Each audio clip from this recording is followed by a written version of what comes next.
Halo guys, kembali lagi di channel ini tentunya di nsn.tech.id. Oke guys, di video kali ini saya akan memberikan tutorial ya guys ya, atau menginfokan. Ini bagi teman-teman yang mungkin masih menggunakan paket VD si biru.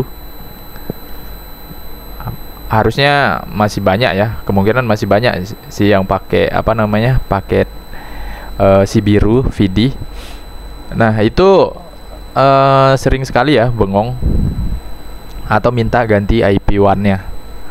Nah jadi kalau untuk solusinya itu, kalau untuk modem handphone itu harus mode pesawat ya. Kemudian kalau untuk modem-modem kayak Orbit terus Highlink gitu, itu harus bisa untuk ganti IP1 nya seperti itu. Nah jadi di video kali ini saya akan ngebahas bagi user yang menggunakan modem handphone, karena saya sendiri masih menggunakan handphone ya, modem J2 Prime untuk modemnya. Oke, kita langsung saja masuk ke lucinya.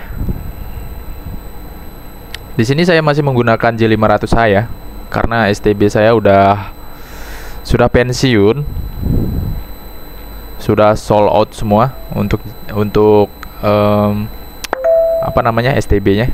Jadi di sini saya masih menggunakan J500H. Oke, di sini saya mau kasih lihat dulu ya untuk interface-nya.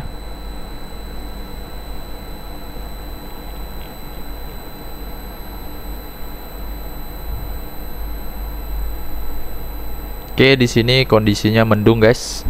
Tadi sempat hujan ya, lumayan lama hujan. Nah di sini untuk modemnya ya, sini saya menggunakan modem HP ya, yang kebaca di USB 1.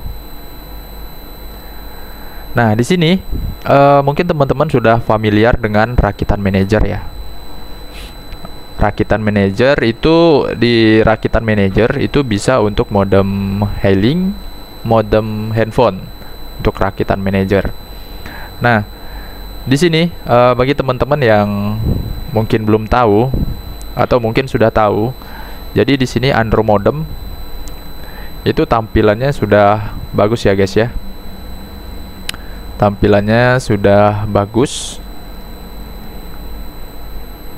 seperti ini untuk UI-nya.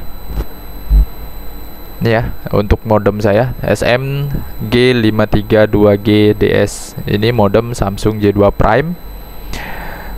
Sini ya untuk device information-nya. Di sini teman-teman bisa lihat Samsung ya. Kemudian di bagian, kita akan bahas di bagian monitoring guys. Di sini ya, kita akan bahas di bagian monitoring. Nah di sini saya menggunakan ini guys, di bagian monitoring. Jadi dia akan ngeping ke google.com, atau teman-teman bisa juga isi bugnya ya di settingannya nanti. Nah, namun di sini saya menggunakan google.com untuk ngecek pingnya.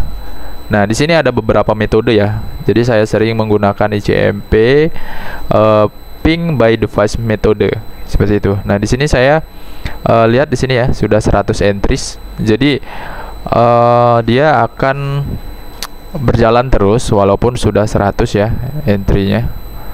Dan yang sebelumnya itu sepertinya akan terhapus untuk recordan sebelumnya. Di sini kita juga bisa clear ya, clear log seperti ini. Nanti dia akan berjalan lagi seperti ini. Oke, di sini kita akan lihat untuk settingannya. Di sini masih running ya, jadi saya tidak stop. Saya setting untuk settingannya seperti ini guys. Jadi teman-teman bisa pilih ping ini, ICMP ping ataupun ping by device. Nah, saya sering menggunakan dua ini guys, ICMP ping dan ICMP ping using ADB command direct directly on device ya. Jadi saya menggunakan keduanya ini keseringan. Nah, tapi untuk yang sekarang saya menggunakan ping by device. Kemudian di sini saya isi hostnya google.com. Di sini teman-teman bisa isi bugnya juga. Kemudian max failure.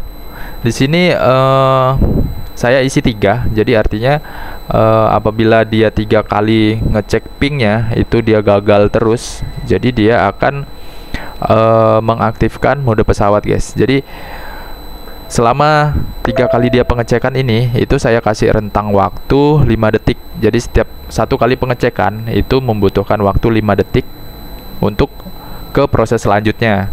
Jadi kan di sini saya setting 3 kali nih, 3 kali gagal ngeping dengan durasi waktu masing-masing pingnya itu 5 detik. Kemudian ketika dia mau mengaktifkan airplane mode, itu ada delay atau ada jeda ya, ada jeda waktu selama 3 detik seperti itu untuk mengaktifkan mode pesawatnya. Nah, di sini ada juga keterangannya ya. Maximum number of failure before activating airplane mode. Ini 1 sampai 100 ya. Jadi teman-teman isi 1 sampai 100 untuk rentan waktunya ya, untuk rentang angkanya ya. Kemudian di sini time interval for connection check. Nah, jadi di sini interval waktunya itu dimulai dari 5 detik sampai 360 detik. 3600 detik ya. Kemudian di sini juga ada delay untuk mengaktifkan mode pesawatnya. 1 sampai 3600 detik ya, seperti itu. Nah, teman-teman tinggal klik save ya, tinggal klik save. Nanti di sini tinggal klik start aja, guys. Nanti di sini kan ada tulisan start monitoring. Nanti teman-teman bisa klik start. Nah, ketika sudah diklik start, di sini akan berubah jadi stop monitoring seperti itu. Nah, oke, jadi nanti misalkan kalau teman-teman pakai paket yang emang sering minta untuk update IP1-nya ya, itu ini sangat berfungsi ya. Tapi ini bagi user yang menggunakan modem HP seperti Android ya, yang bisa akses ADB-nya. Nah, jadi dia akan otomatis ngeping terus ke google.com. Jika dia oke, maka ini tidak akan nge-trigger untuk mode pesawatnya seperti itu. Jadi ini bagi pemula ya, bagi pemula yang masih mau mencoba itu bisa pakai cara ini, guys. Jadi teman-teman bisa install yang Android modemnya. Jadi di sini saya kasih linknya juga ya nanti. Ini ya linknya.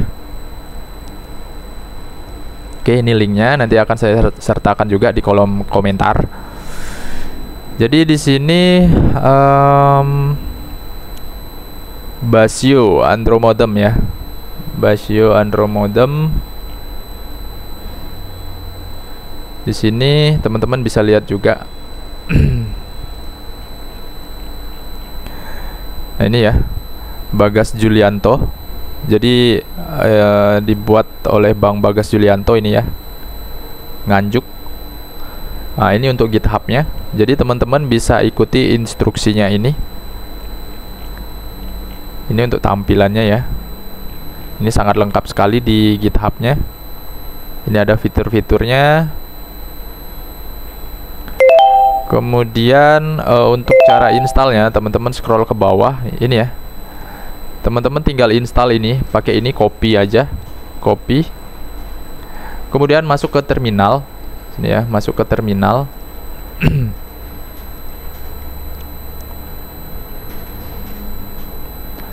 Jangan lupa guys untuk OPKG update dulu ya. Nah, setelah selesai OPKG update, teman-teman bisa kopikan ini ya untuk scriptnya ini di terminal. Ya, di sini. Nah, di sini gagal ya untuk OPKG update saya. Ini biasanya modemnya perlu di restart, guys. Oke. Nah, setelah pastikan semua sukses ya untuk OPKG update-nya, jangan sampai valid seperti ini. Nah, setelah itu baru kopikan atau pastekan. Oke guys, ternyata video tadi itu sebagiannya ini ya nggak ke record ya guys ya, jadi ini saya record ulang. Lanjutan ya. Jadi untuk cara installnya itu teman-teman bisa tinggal copy aja ini ya. Di sini udah ada untuk copy-nya ini, klik aja. Nanti masuk ke sini, jangan lupa untuk OPKG update dulu. Sudah itu paste aja di sini. Kemudian enter guys, gitu ya. Nanti tunggu aja, nanti dia bakalan nginstal untuk Android modemnya di menu status ini. Nanti teman-teman bisa lihat di menu status. Kalau misalkan belum muncul, teman-teman bisa logout ataupun bisa clear cache ya, terus login ulang ke Luci-nya. Nanti akan muncul di menu status. Kemudian di sini ada Android modem seperti itu. Nah, di sini juga dijelasin ya di bagian ini. After installation on OpenWRT, access via Luci interface status Android modem. Jadi di sini ya, status Android modem. Nah, misalkan kalau teman-teman mau direct ya, direct accessnya bisa masukkan http://router strip IP. Ini router IP ya. Jadi teman-teman misalkan OpenWRT-nya 192.168.1.1. Jadi seperti itu, 192.168.1.1.249.153. Seperti itu ya. Untuk akses direct access-nya. Oke. Jadi itu cara untuk installnya ya guys ya. Jadi di sini kenapa saya pakai Android modem ketimbang rakitan manager, karena saya menggunakan modem handphone ya. Jadi menurut saya lebih enak pakai Android modem. Kenapa? Karena di sini saya juga bisa melihat untuk ini ya. Kalau misalkan teman-teman pakai baterai handphone ya, itu teman-teman juga bisa melihat untuk berapa persen baterainya, statusnya charging atau tidak. Nanti bisa lihat di sini juga. Kemudian di bagian network, teman-teman bisa cek juga di sini bagian networknya. Namun di sini karena saya pakai J2 Prime ya guys ya, jadi belum bisa menampilkan ini ya, detail sinyalnya, karena dia perlu Android 10 ke atas gitu guys. Nah, kemudian di sini yang paling penting saya perlunya itu message-nya ini guys. Jadi di sini saya sering pakai untuk ngecek OTP seperti itu dari XL-nya ya. Kemudian di sini monitoring. Nah, seperti yang sudah saya jelaskan ya di sini. Jadi untuk ping-nya saya menggunakan metode ping by device method seperti ini ya. Jadi saya ping ke google.com dan oke, aman ya. Dan di sini kita lihat coba untuk device modemnya sudah berapa lama? 16 jam ya, 16 jam 34 menit 18 detik. Karena kemarin itu sempat mati listrik guys. Oke, kemudian di sini di bagian interface kita lihat ya. Di bagian interface-nya sama ya. Ini untuk bagian interface. Jadi saya menggunakan modem HP. Oke guys, mungkin itu aja ya. Karena sebelumnya yang saya record itu ternyata tidak ke record, jadi saya sambung lagi yang ini. Dan ini saya sambung di hari yang sama ya, namun beda jamnya aja. Oke guys, mungkin itu saja video dari saya untuk tutorialnya bagi pemula ya. Bagi teman-teman yang mungkin masih pemula, yang masih mau mencoba untuk OpenWRT ini, teman-teman bisa coba pakai paket yang murah dulu guys, seperti itu. Oke, apabila video ini bermanfaat bagi teman-teman semua, jangan lupa dibantu like, share, komen, dan subscribe. Jangan lupa nyalakan loncengnya guys. Oke, see you next video guys.